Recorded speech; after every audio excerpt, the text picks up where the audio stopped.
நெஞ்சு குழி தொட்டு போகிறேன் அடியலையே இன்ஸ்டாகிராம்ல பயங்கர ட்ரெண்டிங்கா இருக்கிற இந்த எக் ரெசிபியை ட்ரை பண்ணலாமா? பார்க்கவே பயங்கர எம்மியா இருக்குதுல்ல. ஸோ எல்லாருக்கும் தெரிஞ்சிருக்கும், இது எக் கோலா ஃப்ரைன்னு சொல்லலாம், இல்லை எக் ஃப்ரை ரெசிபின்னு சொல்லலாம்.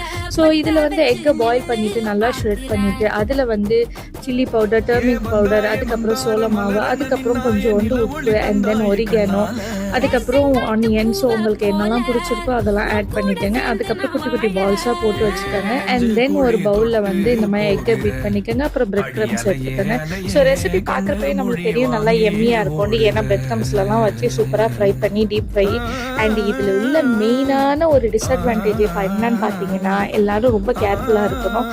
இதை பொரிக்கிறப்ப தயவு செஞ்சு எல்லாரும் ஒரு ஸ்டெப் பேக்லேயே நில்லுங்க. அந்த அளவுக்கு ஒரு பட்டாசு வெடிக்கிற மாதிரி இவன் வெடிக்கிறான். ஸோ அதுக்கு மட்டும் உங்கள் ஃபேஸை வந்து பாதுகாத்துக்கிறதுக்கு கொஞ்சம் நீங்கள் தள்ளி நின்றே ஃப்ரை பண்ணுங்கள்.